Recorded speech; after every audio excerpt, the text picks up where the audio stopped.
nous allons à la rencontre du Dr Ngouzé qui va nous donner son point de vue sur notre nouveau produit, la Stopbox. Bonjour Dr Ngouzé. Nous voudrions connaître votre avis sur notre produit, la Stopbox. C'est un nouveau produit qu'on veut lancer sur le marché. C'est un boîtier à cigarettes à imitation journalière qui aide les fumeurs à diminuer leur consommation. Pensez-vous que le produit a de réels avantages par rapport aux autres produits mis sur le marché qui peuvent faire arrêter les personnes de la cigarette? Bah, écoutez, bonjour. Donc moi, oui, effectivement, je pense que un nouveau produit sur le marché aura toujours sa place. On connaît déjà que tous les médicaments maintenant mis sur le marché n'ont pas une efficacité espérée, en tout cas une efficacité qu'on aurait souhaité.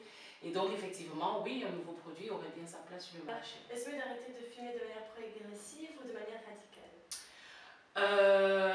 L'idéal pour nous, c'est d'arrêter de façon brutale. L'idéal, voilà.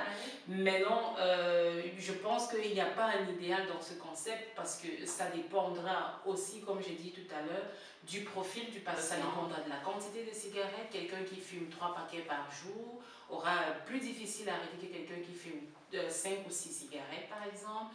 Donc, je pense que ça dépend en tout cas c'est au cas par cas en tout cas. Mais bah, évidemment, si on me demande mon avis, tout le monde, je souhaiterais que tout le monde arrête de façon radicale. Mais c'est peut-être pas évident pour tout le monde d'arrêter de manière radicale. C'est du tout pas évident, et donc c'est pour ça que pour certaines personnes où c'est vraiment difficile, parce qu'on sait que bon, si on essaie de leur faire arrêter de façon radicale, ils vont facilement rechuter. Alors on conseille simplement de diminuer progressivement les doses.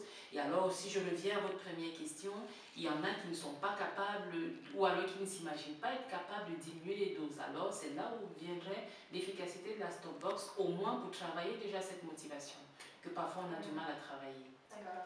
Et comment expliquerez-vous la diminution de l'addiction du consommateur face aux cigarettes? Ça pourrait agir en travaillant effectivement la motivation du patient. C'est quelque chose qu'on a beaucoup de mal à travailler en médecine générale. La plupart des médicaments destinés à arrêter de fumer étant plutôt des médicaments addictifs, donc en plus du fait que le patient soit déjà totalement motivé, totalement prêt à arrêter, celui-ci pourrait aider le patient à comprendre qu'il peut arrêter. Donc on peut bien voir qu'au fur et à mesure des semaines, on peut diminuer de 5 à 4 sans réellement s'en rendre compte. Sans vraiment s'en rendre compte. Voilà. Tout simplement avec la motivation et avec la motivation qui serait accompagnée par le fait que la Stopbox l'aiderait à résister à cette envie. Très bien. Oui. Et vous, en tant que médecin, recommanderiez-vous la Stopbox à vos patients? Je pense qu'il y a des patients chez qui ça pourrait être indiqué. Effectivement, il y a des patients qui sont dans ce qu'on appelle médicalement une ambivalence. Je veux arrêter, mais je n'y arrive pas. J'ai essayé le patch, mais ça ne sert à rien. J'ai essayé des gommes, mais franchement, ça ne sert à rien. Oui, ça pourrait être indiqué. Nous vous remercions